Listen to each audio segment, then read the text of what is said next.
Poucas pessoas sabem, mas morar em tiny house é sim seguro. Imagino que muitas pessoas querem saber como é viver nesse estilo de vida, como é possível viver em uma casa móvel, por exemplo, com grandes janelas como esta, privilegiando paisagens maravilhosas, sem a necessidade de grades, câmera ou qualquer outro sistema de segurança. Mas Robson, você deve estar em outro planeta, bicho. Não é possível que você esteja falando da segurança do Brasil. Se você quer saber se é ou não seguro viver em tiny houses aqui no Brasil, este vídeo é para você.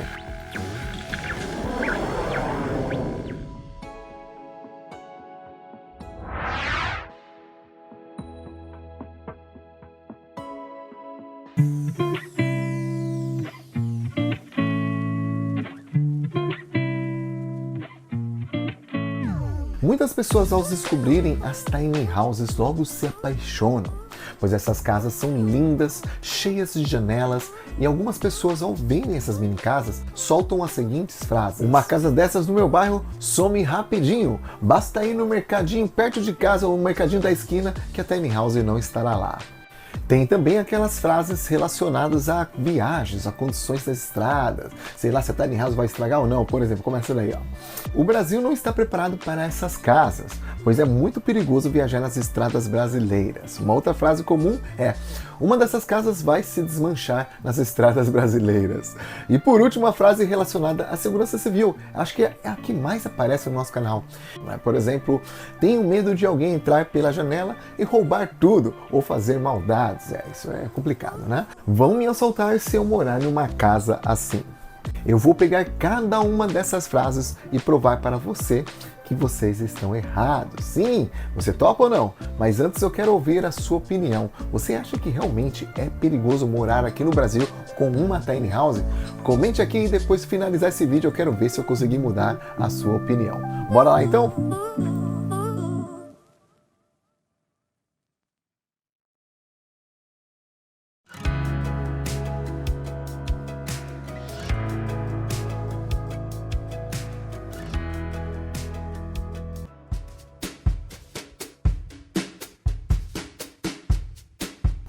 Existem duas modalidades de tiny houses que podem ser levadas embora. Sim, que podem ser, por exemplo, carregadas de um lugar para o outro ou transportadas, né?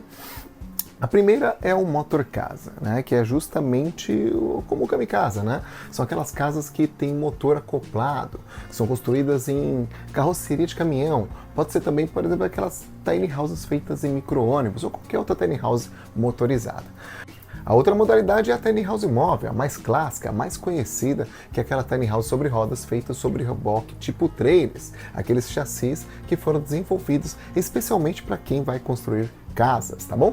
Essas tiny houses funcionam exatamente como trailer, né? Ou seja, podem ser puxadas por caminhões, caminhonetes, carros potentes, e basta você engatar ele e você leva ele embora. Mas um ponto que é importante destacar aqui é que não é tão fácil assim como vocês imaginam levar uma tiny house embora, pois existem vários passos que o ladrão tem que fazer e precisa de muita experiência e bastante conhecimento para poder levar a sua casa. Vou destacar algumas delas para vocês. Bom, a primeira é que toda tiny house está apoiada nos pedestais. Para isso ele vai ter que tirar os pedestais antes de levar.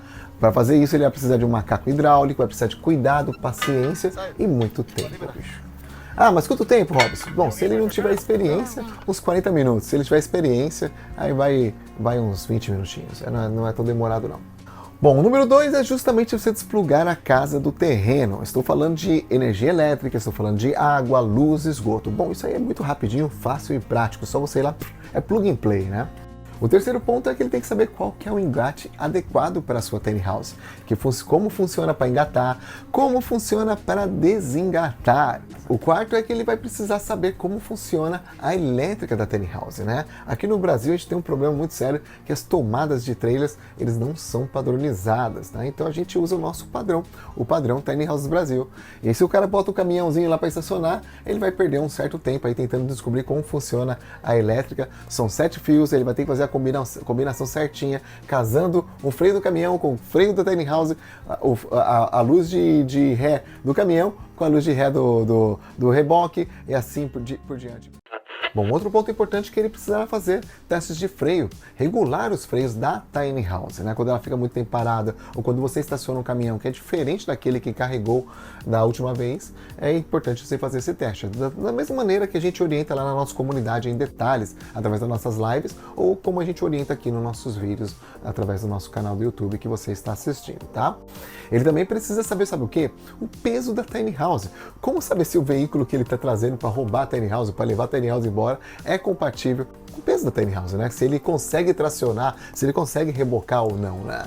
Bom, feito tudo isso, você acha que ele já está seguro? Já está garantido que ele vai levar sua casa embora e usufruir dela? Nada disso. Ele vai ter que andar bem devagarinho, porque é uma casa que chama muita atenção, é uma casa que vai precisar andar com cuidado. Ou seja, se ele sair correndo com a Tiny House e ele não souber, não tiver experiência para dirigir com ela, certamente ele vai causar algum acidente. Bom, agora que você já sabe tudo isso que eu acabei de falar para vocês, você acha realmente que alguém vai roubar uma Tiny House aqui no Brasil? Isso não acontece nem com o trailer nem com o motorhome. Agora, mas eu quero ver a sua opinião, bicho. Eu quero ver sua opinião. Comente aqui embaixo que eu quero ver o que vocês acham sobre este assunto.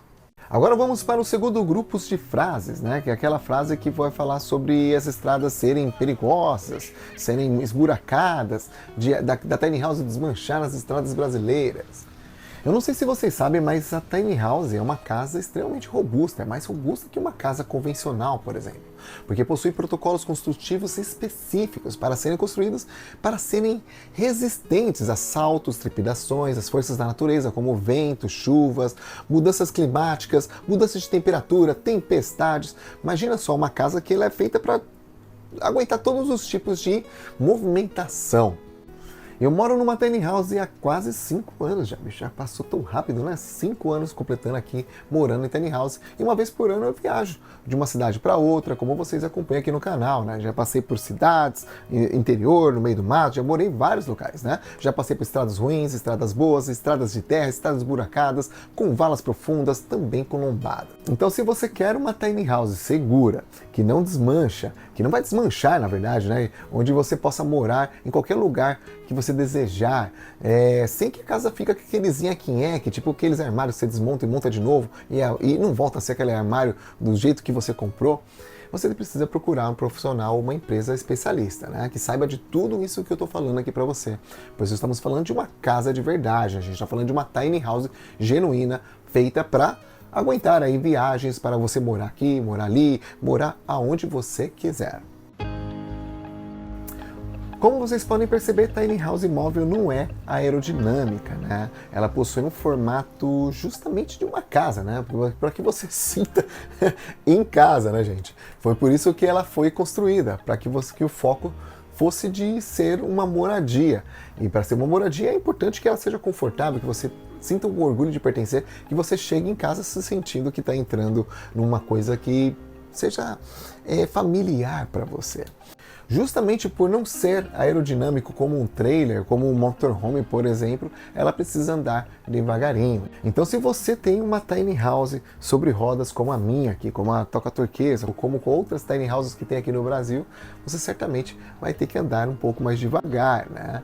Mais devagar, por exemplo, que caminhões convencionais. Isso já vai garantir mais segurança, por exemplo, do que você viajar com um carro utilitário, você viajar de ônibus aqui no Brasil. Aliás, os ônibus de viagem correm demais, bicho. Com a tiny house eu sinto muito mais seguro viajar, eu puxando minha tiny house pilotando, do que viajar de ônibus. Então, baseado em tudo isso que eu acabei de falar para vocês, a segurança na estrada, obviamente, é relativa, depende mais de quem está conduzindo o veículo ou a tiny house, e também depende muito mais da sorte de você não cruzar com, sei lá, com um maluco, com um doido, com um carro desgovernado ou qualquer outra situação de risco. Você concorda ou não? Faz sentido para você? Então diz aqui nos comentários o que você pensa e não esqueça de deixar o like também, bicho. Eu acho que você esqueceu de deixar o like, porque a gente tá aqui com todo o carinho compartilhando conhecimento para vocês, compartilhando nossa experiência. A gente merece um like para incentivar aqui a gente produzir mais conteúdos para vocês e obviamente ajudar a gente a ajudar mais pessoas como você.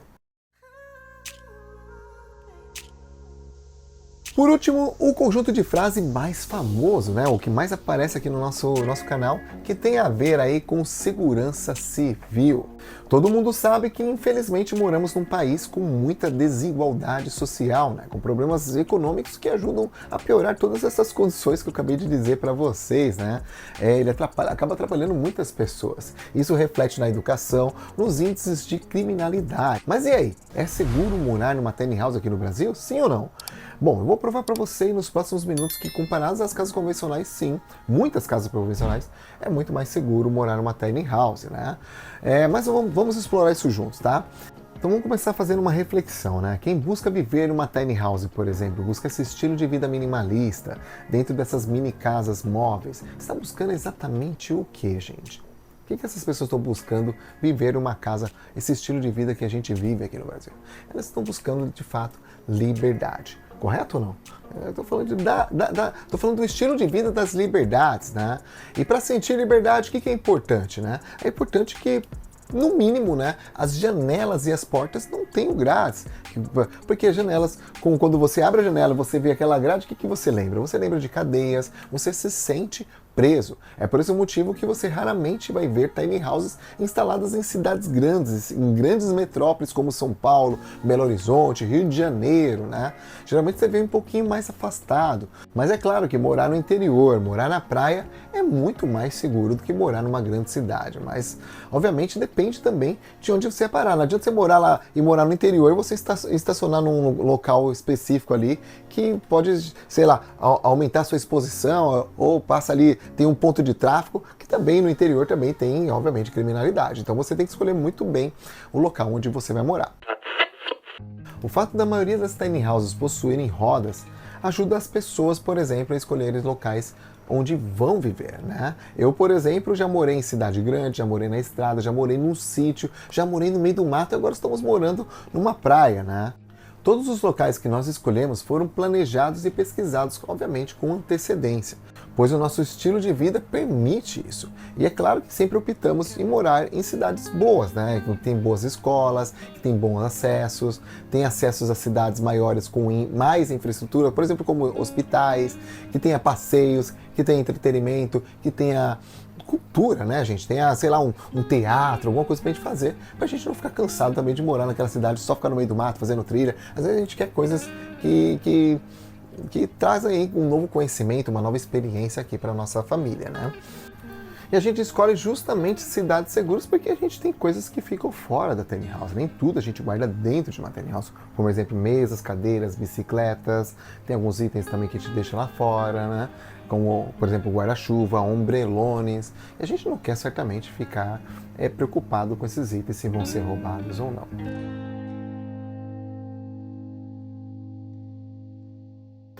Outro ponto importante para destacar é que as tiny houses são robustas, né? Elas possuem janelas e paredes que não dá para você entrar facilmente, né? Muitas pessoas falam assim, mas a tiny house é feita de casa de madeira, vai bater um vento, vai desmanchar ela. Cara, eu vou falar para vocês, bicho, tem tiny house lá nos Estados Unidos que passou por ciclone e teve inundação e tudo, foi a única casa ali da região que não se desmanchou. Até aquelas casas grandonas americanas foram desmontadas, feitas de madeira, e a tiny house não, justamente por serem construídas para suportar intempéries, para suportar as forças físicas.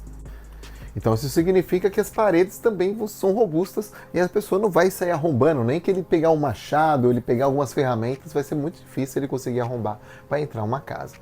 E se a pessoa opta em usar, por exemplo, janelas de PVC, com vidro duplo, com lâmina no meio, as lâminas geralmente que usa no meio ali para ser acústico, eles são lâminas que são aqueles anti-arrombamentos, né? Como está mostrando aí nesse vídeo. E o cara roubar, por exemplo, uma tiny house como esta, entrando pelo window nook, que é essa janela que eu estou mostrando para vocês aqui, ó, certamente ele vai gastar muito tempo e vai ter que fazer muito barulho para poder entrar. Você acha que, sinceramente, gente, vocês acham que vale a pena roubar uma tiny house, tentar arrombar uma tiny house, entrar pela janela? É um ponto para refletir, né?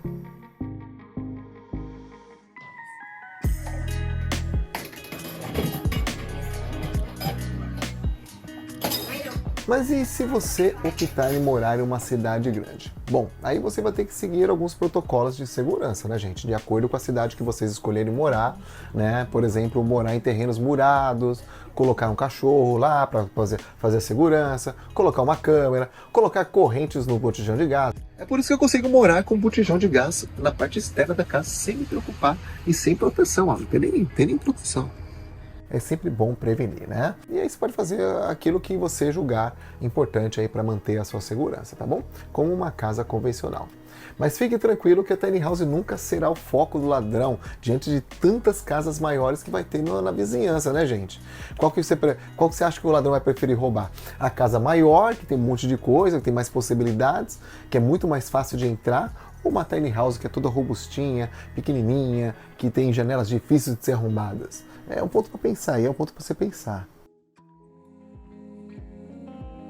Bom, como vocês podem ver, morar em uma tiny house é sim seguro, né?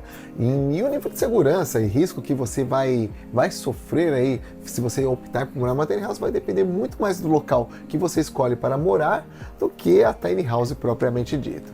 E aí, convenci você? Você ainda acha que tiny house é uma opção insegura de se viver no Brasil? Diga aí sua opinião. Eu mando um beijo para todos vocês aqui e até a próxima.